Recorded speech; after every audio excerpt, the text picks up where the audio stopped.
It happened at my wedding.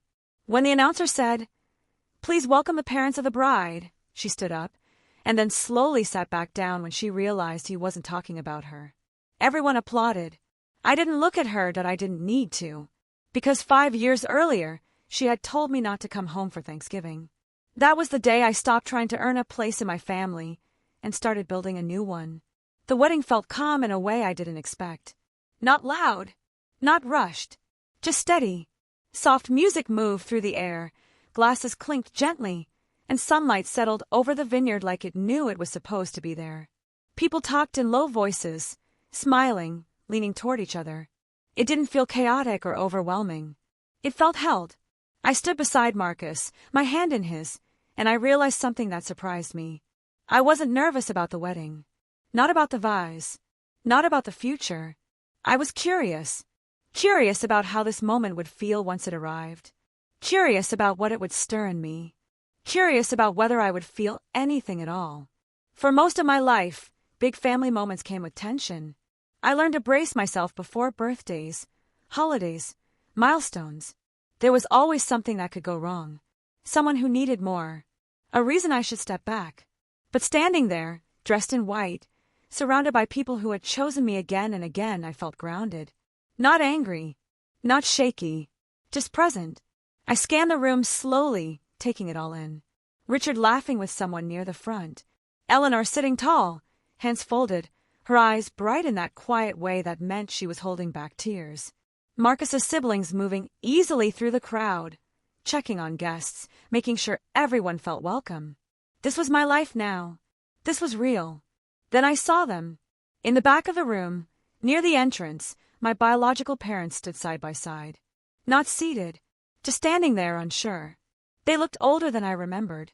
Smaller somehow. My mother's posture was stiff, like she was waiting to be corrected.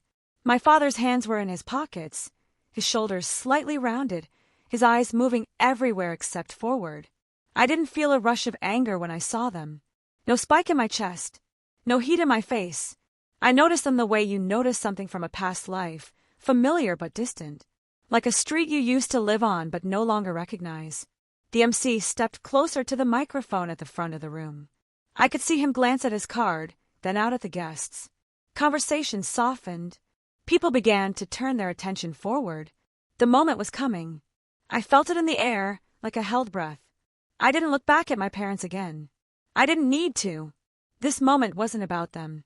It wasn't about proving anything or taking something away.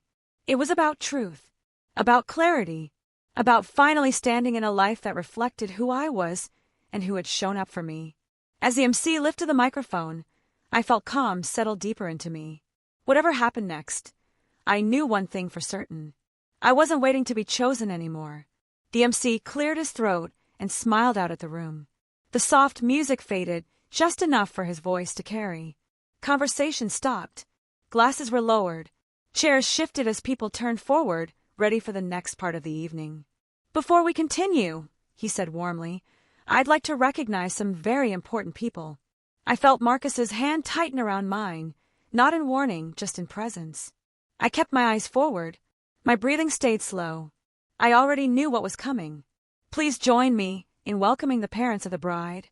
There was a brief pause, just long enough for expectation to form. Richard and Eleanor Morrison. For a second, the room was still. Then applause broke out, full and easy. Smiles spread. A few people cheered. Someone near the front clapped a little louder than the rest. Richard stood first, looking slightly embarrassed. Then Eleanor rose beside him, her face open and proud. They waved gently, the way people do when they aren't trying to be the center of attention, only acknowledging it. I watched guests turn toward them with admiration. Some leaned in to whisper. Others smiled like the introduction made perfect sense. To everyone in that room it did.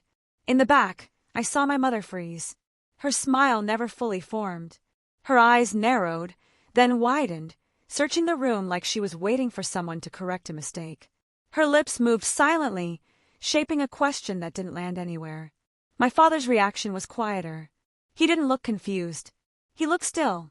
His gaze followed Richard and Eleanor, then drifted back to me. Something shifted in his face, subtle but unmistakable. Not shock. recognition. The applause continued, then softened as the MC thanked everyone and moved on. Music returned. Laughter followed. The moment passed for the room. But in the back, my mother stayed rigid, gripping my father's arm. And my father, for the first time, didn't pull away. Nothing was said. No one confronted anyone. Not yet. The truth had already been spoken out loud. 3 days before Thanksgiving, my phone rang while I was standing in my apartment, holding a sweater I wasn't sure I even wanted to pack anymore. It was late afternoon. The sky outside my window was already fading into that early winter gray. My suitcase lay open on the bed, half filled. I'd lit a pumpkin-scented candle to make the place feel warm, like I was already halfway home.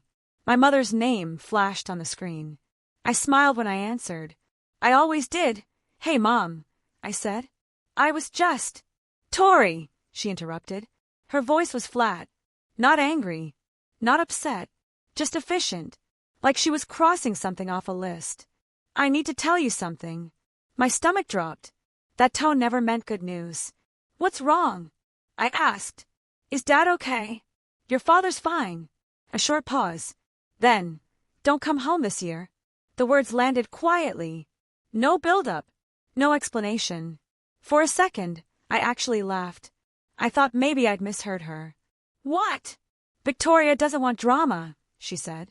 "She's pregnant again, and she doesn't need stress." I tightened my grip on the phone. "Drama? I haven't even talked to her in months." "And that's how it should stay," my mother replied. Her voice hardened just slightly. "You know how you get." "How I get?" My voice cracked before I could stop it. I asked her once why I wasn't invited to her baby shower. "That's not drama. That's a question." "This is exactly what I mean," she said. "You always make everything about yourself."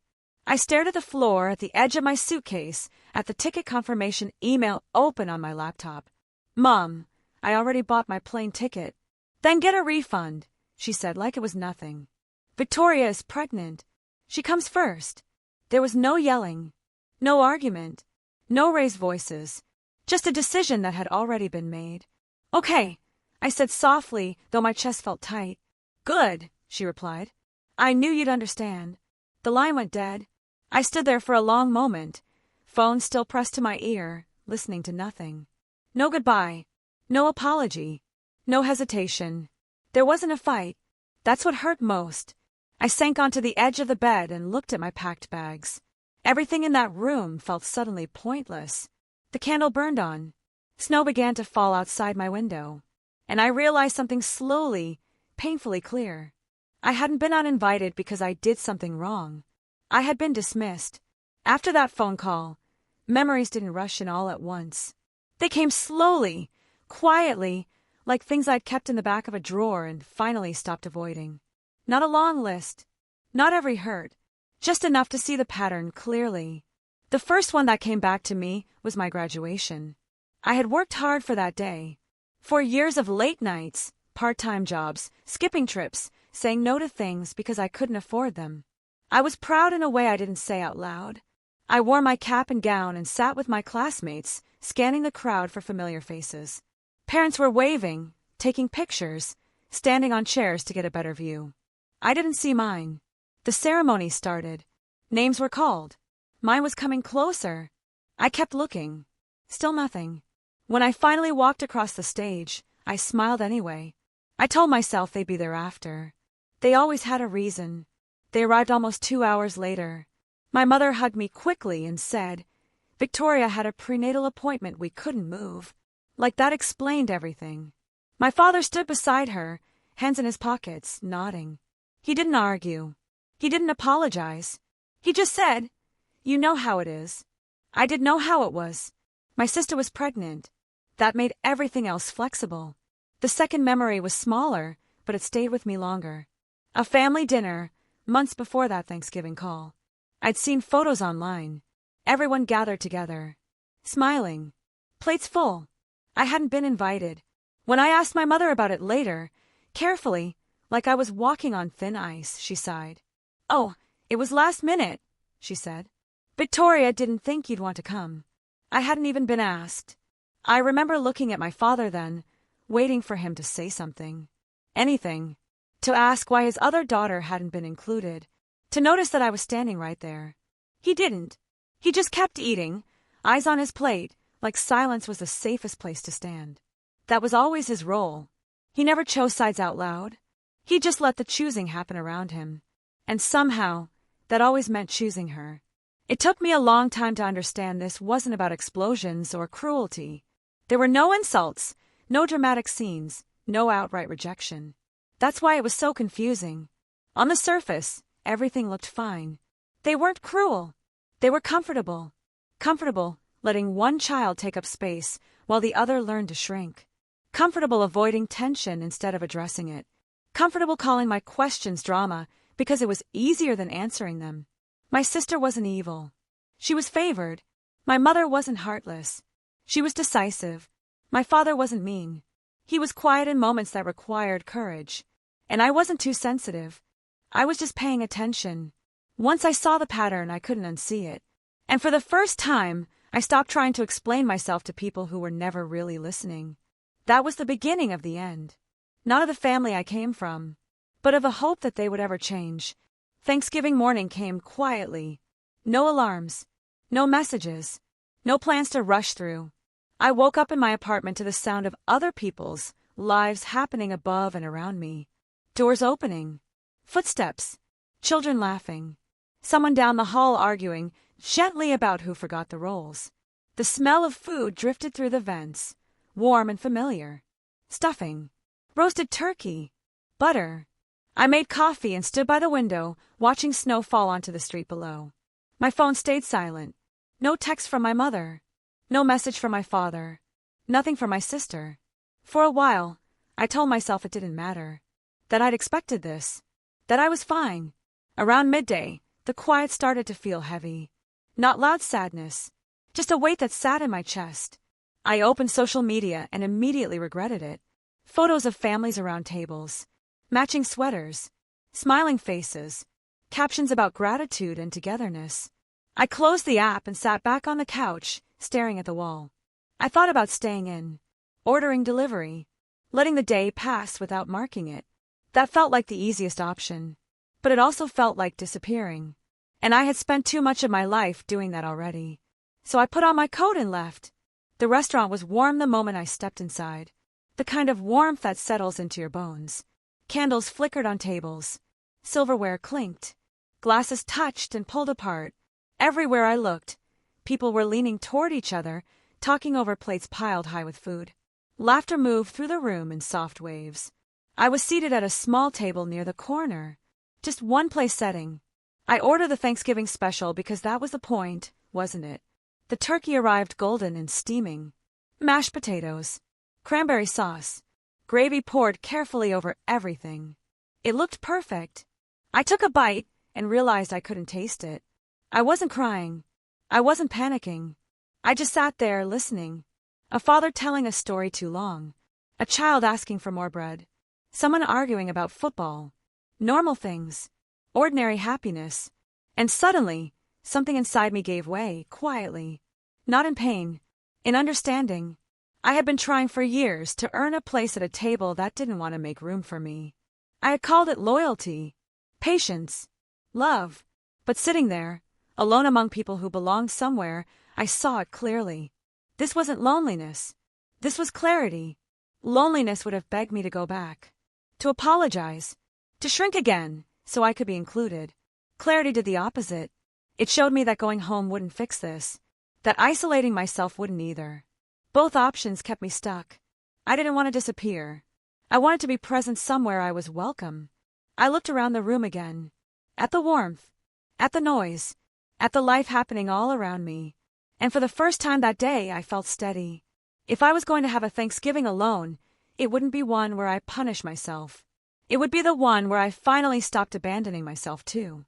I didn't notice Eleanor at first. I was focused on my plate, on moving food around so it looked like I was eating. I kept my eyes down, listening to the room instead of watching it. It felt safer that way.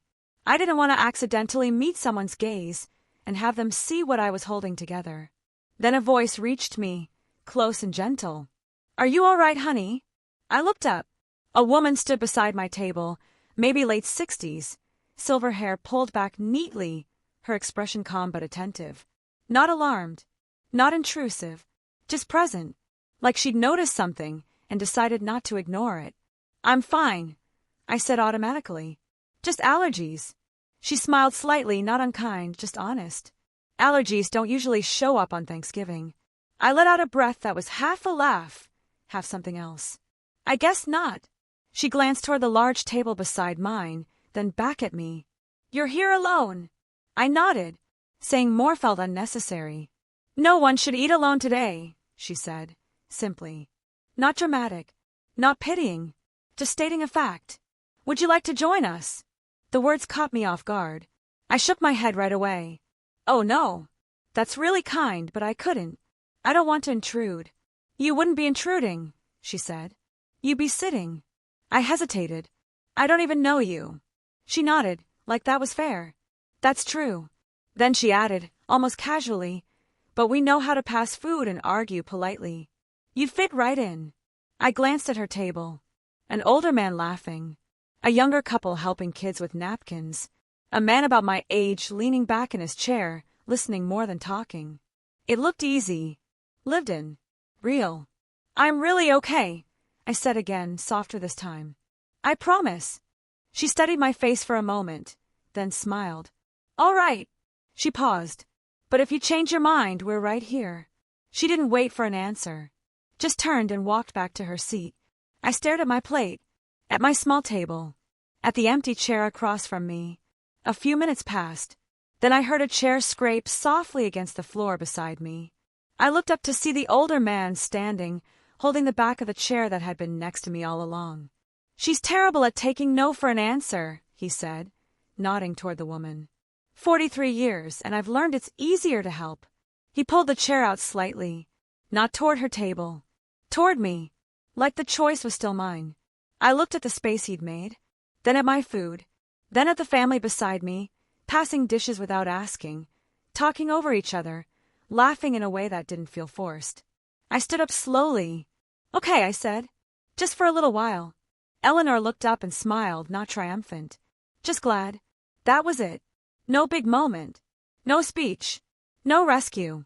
Just a chair pulled out at the right time. I didn't go back the next Sunday. Or the one after that. The invitation was there, but there was no follow-up, no reminder, no pressure. No one texted to ask where I was or if I'd changed my mind. And strangely, that made it easier to say yes when I finally did. The first Sunday I showed up, I stood outside their house for a full minute before knocking. Lights glowed through the windows. I could hear voices inside, overlapping, comfortable. When the door opened, Eleanor smiled like she'd been expecting me, but not like she'd been waiting. "There you are," she said. "Come in. We saved you a seat." That became a pattern. Not every week. Sometimes I skipped a Sunday. Sometimes work got in the way. Sometimes I just wasn't ready. And every time I returned, it was the same. A plate set without comment. Food passed without ceremony. Conversations that picked up where they'd left off. No one asked me where I'd been. No one made me feel like I owe them my time. At first, I stayed quiet. I listened more than I spoke. I watched how they interacted with each other. How disagreements didn't turn sharp. How people were allowed to finish sentences. How laughter didn't come at anyone's expense. It was subtle, but it mattered. Richard liked to tell stories that wandered a bit before finding their point. Eleanor always pretended to be impatient, but she listened all the same. The kids argued about games, then moved on. Marcus sat near me most nights, sometimes talking, sometimes not. There was no expectation that I perform. Weeks passed, then months. Somewhere along the way, I noticed something new. When I missed a Sunday, Eleanor would mention it the next time I came. "We missed you last week," she'd say casually, like it was an observation, not a complaint. Missed. Not questioned. Not criticized. Just noticed. That word stayed with me. In my old family, absence went unnoticed unless it caused inconvenience. Here, it registered simply because I wasn't there. That was new. That was unsettling in the best way. Trust didn't arrive all at once. It built slowly, quietly, in the way people remembered small details, the way no one laughed when I said I didn't know something, the way I could sit in silence without anyone trying to fix me. No one asked me to explain myself. Not my past. Not my family. Not why I was careful with my words, or slow to open up. I wasn't asked to justify my reactions or soften my boundaries. I wasn't told I was too much, or too quiet, or too sensitive. I was just allowed to be. The first time I realized I felt safe, it surprised me. It wasn't during a big moment. It happened one evening when I spilled a glass of water at the table. I froze automatically, waiting for irritation, for someone to sigh. Richard reached for a towel. Eleanor laughed lightly. Marcus handed me a napkin. "That happens," Eleanor said. And that was it. No tension. No edge. No unspoken blame. Something in my chest loosened. I started talking more. Sharing small things. A bad day at work. A design project I was proud of. A memory I hadn't planned to say out loud. Every time, the reaction was the same. Listening. Interest. No correction. I began to understand that family didn't have to feel like a test. It didn't have to require constant adjustment. It could be steady, predictable, kind in ordinary ways. By the time a full year had passed, I wasn't counting Sundays anymore. They were just part of my life. Something I looked forward to without needing to admit it. I didn't feel like a guest. I felt like someone who belonged. And that feeling didn't come from grand gestures or promises. It came from consistency. From showing up without conditions. From being missed without being chased. For the first time, I wasn't bracing myself at a family table. I was resting at one. Marcus was there the whole time, but never in the way stories usually frame it. There was no moment where I noticed him all at once. No spark I could point to. He was just present. At first, we talked the way people do when they're sitting near each other often. Small things. Movies we'd both seen. Music playing in the background. Something funny one of the kids said. He had an easy sense of humor, quiet but sharp. He listened more than he spoke, and when he did speak, it wasn't to impress anyone. Sometimes we ended up washing dishes together after dinner. Other times we sat on opposite ends of the couch, scrolling on our phones, sharing something when it made us laugh. There was no pressure to fill the space. Silence didn't feel awkward with him. It felt normal. What I noticed first was consistency. He showed up when he said he would. If he asked how my week was, he actually waited for the answer. If I didn't respond to a message right away, he didn't push. He didn't disappear either. He stayed the same, whether I was open or quiet, cheerful or tired. That was new for me. We started walking together sometimes after Sunday dinners. Just around the block. Cold air, hands in pockets, talking about nothing important. Work frustrations. Things we'd read. Plans we weren't sure about yet. He never asked questions that felt like tests. He didn't dig for explanations. When I mentioned my family, briefly, he didn't react with shock or judgment. He just nodded, like it was information, not something to fix. There was humor, too. The kind that sneaks up on you. A look across the table when Richard started one of his long stories. A shared smile when Eleanor pretended not to notice something she definitely noticed. Little moments that built quietly. Weeks passed. Then months. At some point, I realized I trusted him. Not because he'd promised anything, but because he hadn't needed to. He didn't rush closeness. He didn't pull away from it either. He let things grow at their own pace. There was no dramatic shift from friendship to something else. It happened slowly, almost without permission. A longer pause in conversation. Sitting a little closer without noticing. Reaching for the same thing and laughing when our hands touched. It felt safe because it wasn't trying to be anything. Looking back, that mattered more than romance ever could. Before Marcus was someone I loved, he was someone I felt steady around. Someone whose presence didn't ask me to perform or protect myself. Someone who stayed. And that was how it began. Quietly. The idea didn't come all at once. Eleanor never sat me down and suggested it outright. She planted it gently, the way she did most things. One afternoon, we were sitting at the kitchen table after everyone else had gone outside. Richard was in the yard, the kids were loud somewhere down the block, and Eleanor was sorting mail. She mentioned something about a case she'd worked on years ago. Adult children. Legal family. Papers that made chosen bonds official. She didn't look at me when she said it. Just slid the words into the air like they weren't meant to land anywhere specific. I nodded and let it pass. But it stayed with me.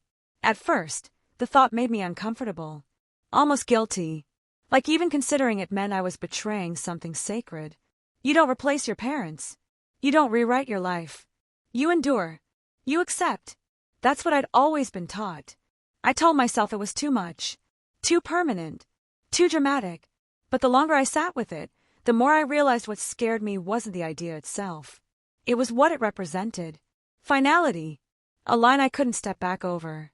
If I did this, there would be no pretending anymore. No quiet hope that one day my parents would wake up different. I wasn't ready for that. Months passed. Life continued. Sundays kept coming. The idea would surface, then sink again. Until one night, after dinner, when I stayed behind to help Eleanor clean up. The house was quiet, just the sound of water running and plates being stacked. "I've been thinking about something," I said, staring at the sink. She waited. She always did. "I don't know if this makes sense," I continued, "but sometimes I feel like I'm standing in between lives. Like I belong here, but I don't have permission to say that out loud." Eleanor dried her hands and leaned against the counter. "Belonging doesn't require permission," she said gently. I swallowed. "I'm scared that wanting this means I'm replacing my parents." She shook her head immediately. "That's not what this is." I looked at her then. Really looked. "What if people think it is?" She smiled, soft but sure. "People will think what they think. The question is what you know." I went home that night and didn't sleep much. I thought about the years I'd spent waiting to be chosen. About how quiet my life had become trying not to cause problems. And suddenly, the fear shifted. This wasn't about them. It was about me. A few weeks later, I asked Eleanor and Richard if they would consider it. My voice shook. I half expected hesitation. Questions. Time. Instead, Eleanor reached for my hand. "We've thought of you as our daughter for a long time," she said. "We were waiting for you to be ready." The court process itself was simple. Forms. A hearing. A judge who spoke kindly and asked if this was my choice. I said yes, clearly without doubt. When the papers were signed, I felt lighter. Not dramatic. Just settled. Walking out of that room, I understood something fully for the first time. I wasn't replacing my parents. I was choosing myself. I felt them before I saw them. A shift behind me. A pause in movement. The sense of someone stepping into a space they didn't belong in anymore. When I turned, my biological parents were standing a few feet away, uncertain, like they weren't sure how close they were allowed to come. My mother spoke first. She always did. "Tori." Just my name. Nothing else. No apology. No softness. I nodded. "Mom." My father stood slightly behind her. He looked smaller than I remembered. Older. His eyes were tired in a way that felt permanent. "We didn't know," my mother said quickly, "about any of this." I didn't argue. "You didn't ask." Her mouth tightened. "You could have told us." I met her eyes. "You didn't leave room for that." She crossed her arms, defensive already. "This feels extreme." My father shifted then. Cleared his throat. His voice was quiet. "She's right, Linda." We both looked at him. He swallowed. "I should have said something years ago. I should have stepped in." I didn't. He looked at me, really looked at me. "I'm sorry." The word landed gently. Too gently. Too late. I nodded once. "I know." It wasn't forgiveness. It wasn't rejection. Just acknowledgement. My mother shook her head. "This didn't have to happen like this." "No," I said calmly. "It didn't." Before she could respond, Richard stepped beside me. Not in front. Not aggressively. Just there. Solid. "This is her wedding day," he said evenly. "She's not discussing this right now." My mother turned to him, surprised. "This is a family matter." Richard didn't raise his voice. "It is. And she's made her family clear." Silence settled between us. Not heavy. Just final. I took a breath. "I'm not angry," I said. "But I'm not reopening this. I've built something good. I'm protecting it." My father nodded slowly. He seemed to understand that part, at least. My mother looked like she wanted to say more, but nothing came out. "I hope you're well," I added. "I truly do." Then I stepped back. Richard stayed where he was. Marcus's hand found mine without a word. There was no scene. No raised voices. No tears. Just a boundary, spoken once, clearly. And for the first time, I didn't feel the need to explain it. The messages started the next morning. I woke up to my phone lighting up on the nightstand, one notification after another. Cousins I hadn't spoken to in years. Aunts whose voices I barely remembered. People who had watched from a distance my whole life and suddenly felt entitled to an opinion. Some were confused, some were disappointed, some were angry on my parents' behalf. How could you do that to your mother? Family is family, no matter what. You embarrassed them. I read them quietly, without the rush I used to feel, without the need to defend myself. Each message sounded familiar, like an echo of the same rule I'd lived under for years. Be smaller. Be easier. Don't make people uncomfortable. Then one message came through that stopped me. It was from my Aunt Patricia, my father's younger sister. We'd never been close, but she had always been kind in small ways. I heard what happened, she wrote. I just want you to know I'm proud of you. You were treated unfairly for a long time. You deserve better. That was it. No advice. No guilt. No pressure. I sat with that message for a while, letting it settle. One clear voice was enough. I didn't need a crowd.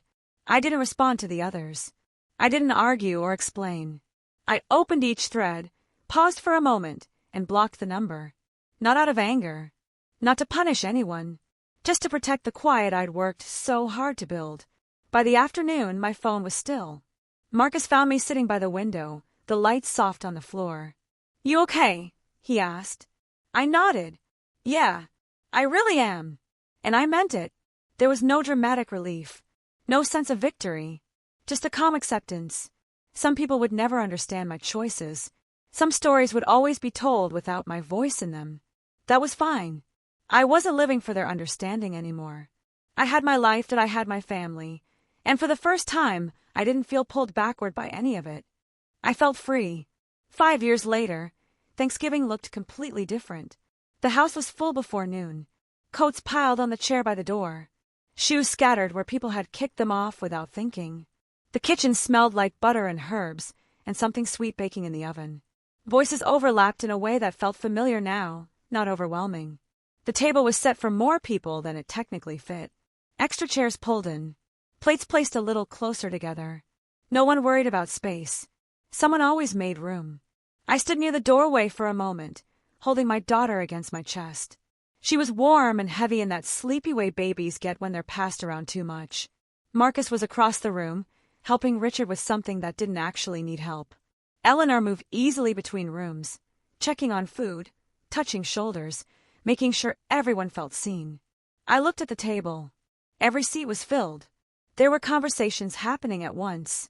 Someone telling a story, someone laughing too loudly, someone asking for the salt, and getting it before they finished the sentence. My daughter stirred, and Eleanor reached out instinctively, smiling at her like she'd been waiting all day for that moment. As we sat down, I felt it again. That quiet sense of rightness. Not excitement. Not relief. Just knowing I was exactly where I was supposed to be. Halfway through the meal, Eleanor stood and tapped her glass gently. The room softened around her. She looked at the table, then at me, then at my daughter. I said something once, she began, her voice calm, steady.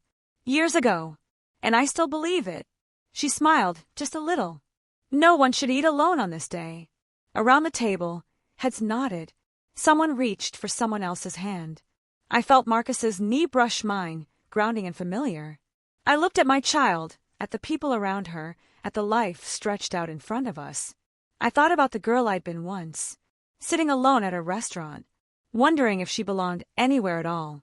She couldn't have imagined this. After dinner, plates were cleared slowly, leftovers packed without hurry. I held my daughter as the room settled into that peaceful, tired quiet that only comes after a good meal shared with people who love each other. I wasn't thinking about the past anymore.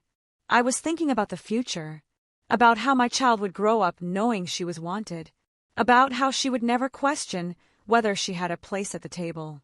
5 years ago, I was alone. Now I was home,